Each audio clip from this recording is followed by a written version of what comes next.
Alright, so this probably isn't the, beginning you were expecting for this video, but I just wanted to announce the winner of the giveaway that I was doing, and if you guys don't know, I just did a 20 mil giveaway for hitting 1,500 subs. I thank you guys a lot, but I ended up rambling way too much, and as I do, I showed how I did it all in some clips, but then it ended up being like 2 minutes long, so I just want to say it is LRDG, I believe that is his RS name, so if you are watching this video right now, make sure to add me in-game. I'll probably end up messaging you on YouTube as well, since I haven't seen you in-game. But yeah, thanks everyone for commenting and liking, and I thank you all for being at this position. So, with that being said, let's get into the video.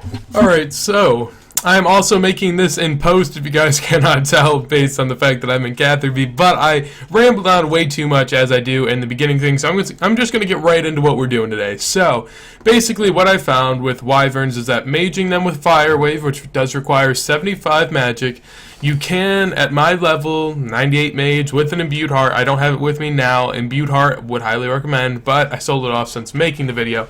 Basically, I found that you can get around 62k-ish magic XP per hour and also make 200k plus GP per hour, and it is also AFK. One of the best magic training methods I would imagine in the game, depending on what all you know or what all you're looking for. I'd say it's the best all-around sort of thing. Like that rivals alking almost, and alking is not AFKable at all.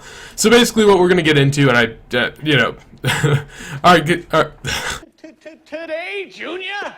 Okay, so basically what we're going to get into now is the gear setup. So what you're going to want is just the best magic bonuses that you can get. So I have a Rims right here. I don't think that Void's better, to be honest. Ceridome Cape, Occult Necklace. This is just for 1+ Prayer, Seer's Ring, Eternal Boots, Bear's Gloves, Smoke Battle Staff, and Tome of Fire. So whenever you first attack Wyverns, I'd recommend putting on the Mind Shield, because if you don't, you can get owned for like a 45. It's pretty much like Dragon Breath. So, you put that on for your first attack. Once you safe spot, you go ahead and throw the Tome of Fire on. That's why I have both. Tome of Fire is very helpful, doubles, or I think adds 50% to what you would have hit. So, obviously you get a lot more XP for that. If you don't have the money for it, you can just do this regularly. The only things that you can improve upon, I believe, with this setup is just getting Zenyte gloves or Zenyte bracelet, and I think that's honestly it. So you're going to want the best magic bonuses that you can get, obviously, and then go over to the inventory. It's pretty simple. I had an imbued heart, and that's what I did my testing with. If you guys can afford an imbued heart, I would highly recommend it. It's very helpful. It's pretty much like an infinite magic potion while you're there. In the inventory, I have 3 prayer potions, some monkfish, and a ring of dueling. Also, a rune pouch to hold your natures and bloods, which you are going to need. You're going to need bloods to go ahead and use Fire Wave, and natures to alch. Also, you're going to need a Remington teleport. I didn't bring it out because I actually don't plan on teleporting from here, but if you have a Remington teleport, go ahead and grab that. So now I'm going to go into how you would plan on getting there. So if you guys don't know where Wyverns are, fuck me. Alright, I'm going to teleport to Remington, then you guys will see where Wyverns are. God damn it. Alright, so as you can see, we go to the map and scroll out a little bit. So, as you can see, off over here, this is Mudskipper Point. This little exclamation point right here is where Wyverns are located, just south of Falador. So, once you teleport to Remington, if you have the house, teleport there. You're just going to want to follow my lead, and I will be back here in a second.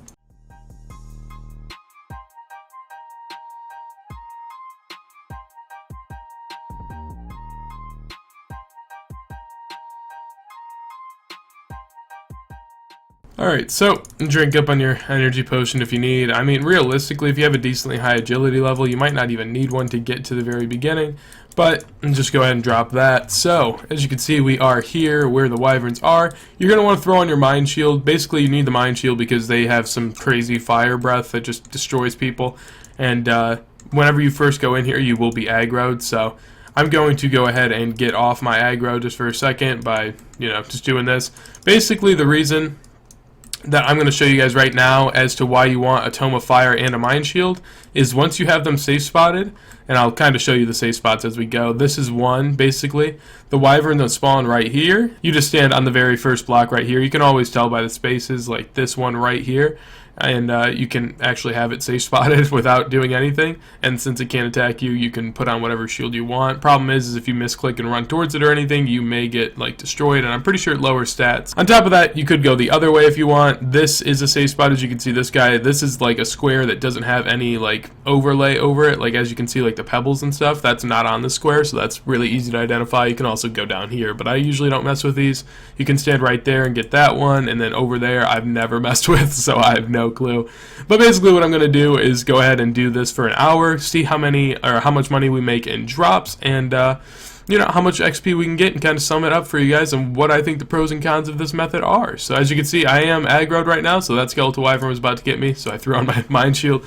You just gotta stay on your feet while you are aggroed. Once you're on aggro though, it's very, very easy. Alright, so it is 1 minute before the hour, but here we are done for now. I think I got decent drops for what you could expect. I got a lot of Ranar seeds, but I didn't get any battle staff, so I think it all kind of evens out. I feel like I got relatively unlucky except for the Ranar seeds. If I didn't get many Ranar seeds, this would have been a very non-representative drop rate. Alright, so what I was able to figure out was that I got about 48 to 49 kills in an hour. For the most part, as you can see, I have a ton of prayer potions, so if you wanted to just camp Mystic Might, you could do that. I tried to flick, and I probably did for about 75% of all the kills, and yeah, I mean, it worked out pretty well for me. What I figured out as far as XP wise was that magic, I got 61k XP in an hour. Prayer, I buried all my bones, so I got like 3.5k or so XP in an hour.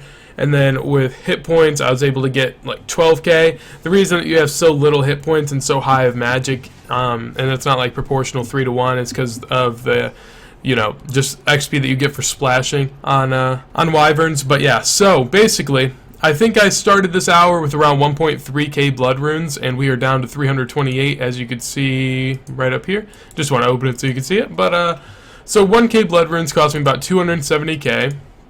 So I'm going to go ahead and price check everything we got here. Give me a second. Alright, so as you can see here in the hour's time, I was able to make 556k. You subtract 270 from that, that's almost around 300k or so profit in this hour. One other thing that I do have to take into consideration, I guess, is that I did use 1,000 Tome of Fire charges, and 1,000 of those is about, I think it's 50, yeah, 1,000 is 50 Tome of Fire pages, and the pages go for, I believe, 2 to 3k, so that's about 100k less. So realistically, in an hour, I was able to get 61k magic XP and make between 2 to 250k. I mean, realistically, if you got a little more lucky with drops, while I did get some Ranars, if you get 2 battle staff drops, which I would say at least 1 to maybe 2 an hour is probably average, then this just negates all of that, and I got relatively unlucky with other like ruby drops and stuff like that. So that's what I found out for this. I feel like it's a pretty decent money-making method. I mean, not money-making method, but as far as like training magic and looking to make a little money on the side, this is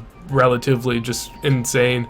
I mean, there's obviously better ones that you can do, but this is something that will always be there. It doesn't rely too heavily like my dragonhide tanning method. It doesn't rely too heavily on stuff like that, so it's very good for consistent money making and consistent Mage XP. So alright, so I hope you guys enjoyed the video. If you guys did, feel free to hit that like button. If you guys have any ways that I can improve upon, feel free to comment about them down below. If you guys want to see more of my videos, go ahead and click that subscribe button and you'll be alerted as soon as my videos go live. Nonetheless, hope you guys have a wonderful day.